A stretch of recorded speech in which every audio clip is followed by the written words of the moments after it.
The way we state the unemployment rate, we're always very proud, but we have more people not working than Europe does. They seem to have found a new willingness to resign if the job is crummy and they're not paid enough. And they have been treated diabolically badly since about 1975. If you look at the increase for an hour worked, it's up 10 or 15%, adjusted for inflation, in 45 years. And in France, it's up 150%. And if you read Business Week, as I like to say, it would have appeared over that 45 years that we had done nothing but kick French bottoms because of Eurosclerosis, French incompetence, bureaucrats, et cetera, et cetera. They take too much time off, they have long holidays. But when they work, they're very productive and they get paid a ton more money than they used to, and we do not.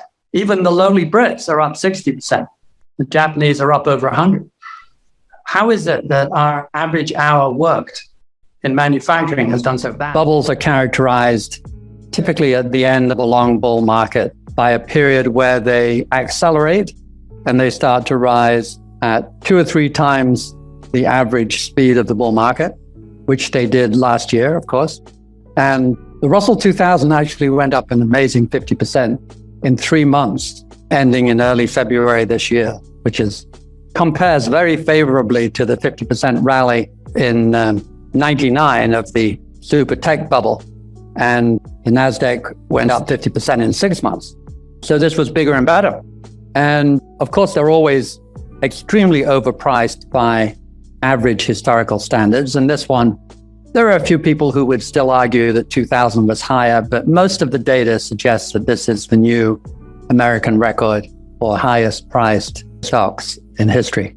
And then there's the most important thing of all, which is crazy behavior, the kind of meme stock, high participation by individuals, which has kind of tripled in 18 months to an abnormally high level, enormous trading volume in penny stocks, enormous trading volume in options, and huge margin levels, peak borrowing of all kinds.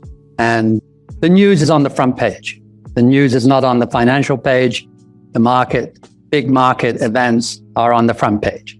This is all characteristic of the handful of great bubbles that we've had, which are 1929 in America, maybe 1972, certainly 2000, and in the housing market, certainly 2007-8. In Japan, 1989 was the biggest and the best of all the major markets, and even bigger and better in their real estate market. So we've checked off all the boxes. Now the question is, how high is high? Very hard to tell always where the peak will be.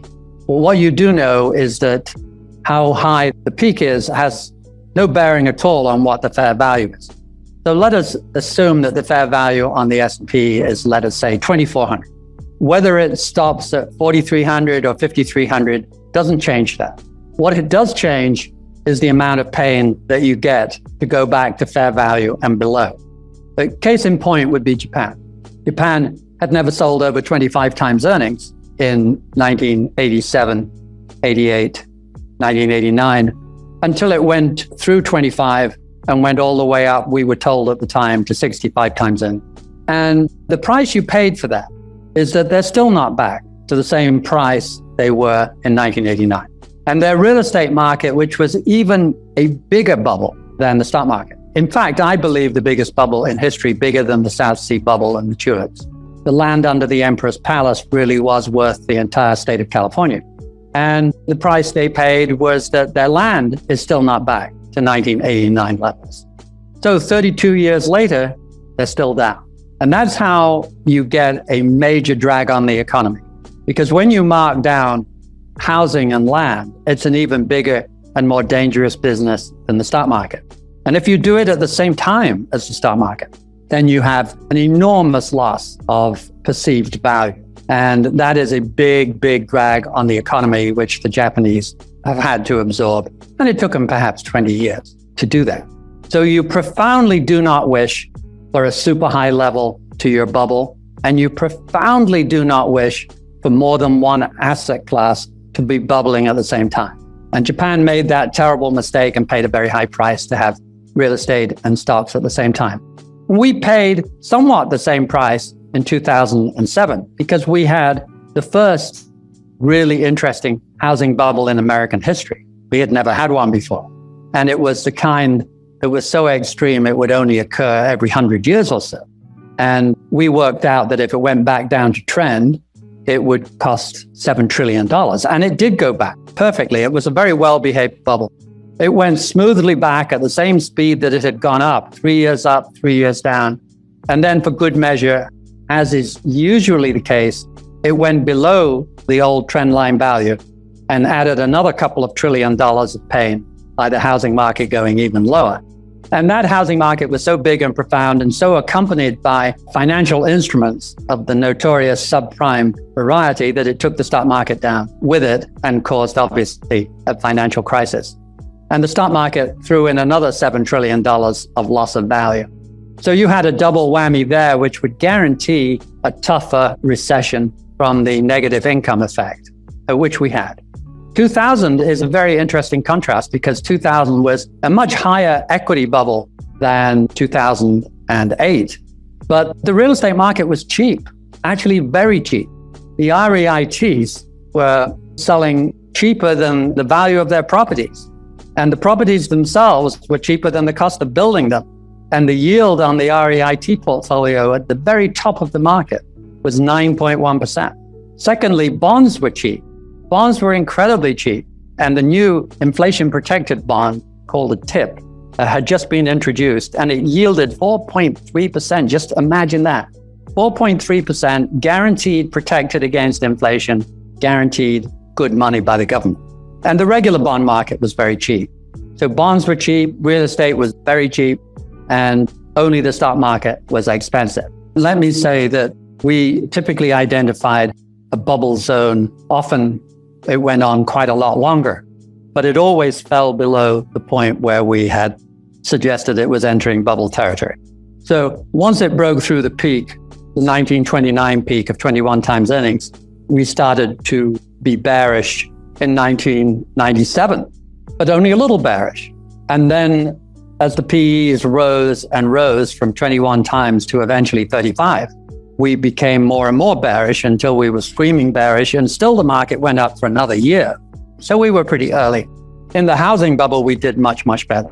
We basically walked people through the last year or 18 months, pointing out how dangerous the subprime and so on, and the housing market, and how much damage it would do. We pretty well got that one right. And of course, we got extremely lucky on reinvesting when terrified, which was posted the day the market hit the low in March of 2009. And here we are. I thought we entered bubble territory about last June, about a year ago. And I've made it quite clear what I consider a definition of success. And that is only that sooner or later, you will have made money to have sidestepped the bubble phase. So I am suggesting that the last 20 or 30% of the market will be retraced with interest. And I would expect that the fair value of this market would require the market to approximately halve. And I would be surprised if it did much less than that. And if it goes up another 20%, it will have to get rid of that as well as a bonus.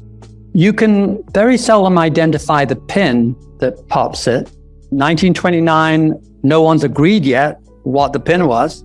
And they say about 1929 that, quote, selling came in from the country, which means that the initial selling pressure was from the Midwest, not from Boston and Philadelphia and New York.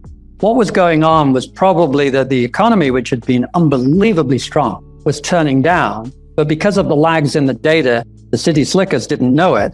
But the guys out in Chicago who actually had businesses and farms and cattle and so on, they knew that things had turned down. And they decided, sitting around the club at lunch, that they better take a few profits. And so selling came in from the country.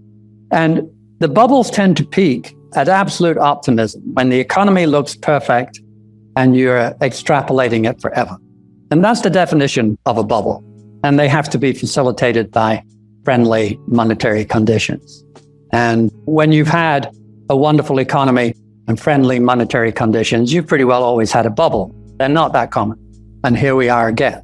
But we feel the economy looks wonderful. If we extrapolate it forever, it means it's worth a huge price. Of course, it never does last forever, but if it did, it would be worth a huge price. And that's the mechanics that is going on. And then you can say, what might rattle the cage? Well, I think unexpected COVID problems on a global basis and in the US might rattle the cage. Unexpected inflation that doesn't go away in a hurry and then starts to run into longer term inflationary pressures, which we could discuss, that might rattle the cage. And the biggest cage rattler of all is everything else you haven't thought about that could go wrong. And my guess is that's probably the cause, in the end, of most of the bubbles deflating. The mechanics of a bubble is you have maximum borrowing, maximum enthusiasm. And then the following day, you're still enthusiastic, but not quite as enthusiastic as yesterday. A week later, you're not quite as enthusiastic as last week and last month. And gradually, the enthusiasm level drops off a bit. You have no more money to borrow. You're fully borrowed. And the buying pressure gradually slows down, and that's it. And there is a very interesting warning signal that has only happened a few times. And that is, in a bull market, the risky stocks go up a lot more than the blue chip. It's a major surprise. You could flip that around and say it was a major surprise people chose to have big families. They're expensive. They take all your time and energy. They take all your money. Fewer holidays to Borneo. I mean, and as the cost of education has gone through the roof, in real terms, adjusted for inflation, the cost of education has just risen remorselessly. It now costs, if you have 3 or 4 children, you need $1 million of after-tax money to get them through colleges and et cetera. And you could say it was amazing we had so many children for so long. It's easy to sympathize with taking the easy way of having 1 or 2 children or no children. And particularly if you're a woman just getting on with your life and not having to drag a man and 2 children around. So I have no real understanding of why it came on so quickly in the last 40 years. There is a lot of short-term stuff here with COVID, but it's as if COVID bought us the time to reflect on what we were getting from our job. And a lot of crummy jobs didn't seem worth the effort. And so people were quicker to resign.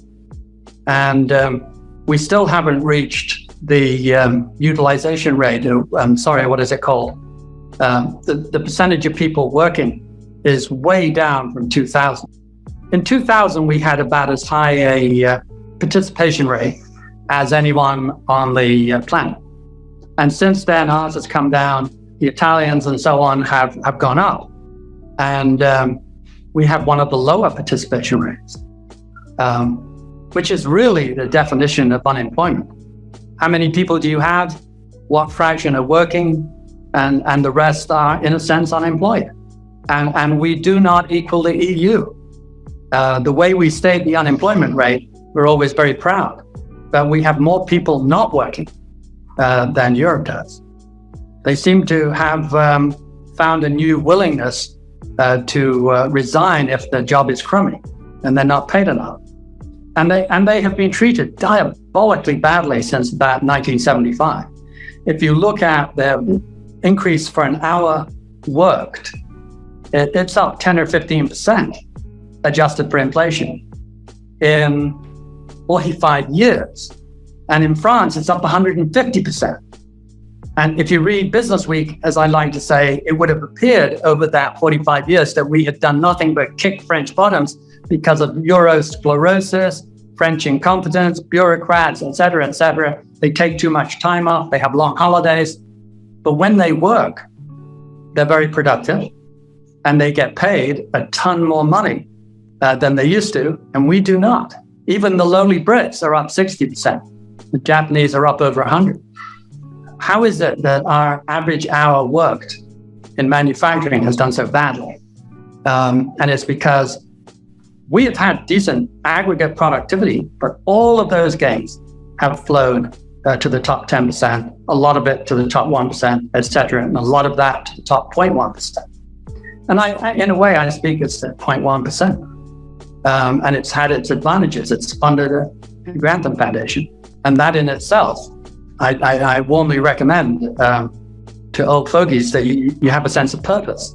And a green agenda is a terrific sense of purpose. And as I have explained, incredibly entertaining and stimulating as well.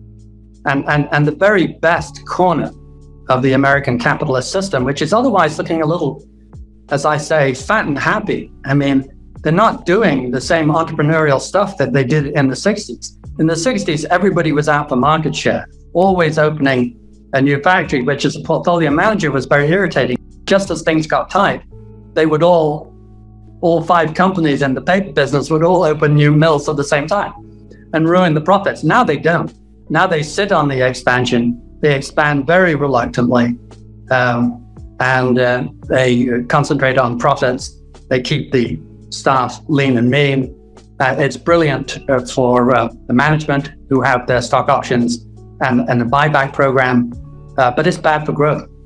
And so the profit margins in the last, in Goldilocks era, profit margins have been 30-40% above the previous 100 years. Brilliant for management and brilliant for stockholders, and fairly rotten for the economy, where the growth has steadily slowed down.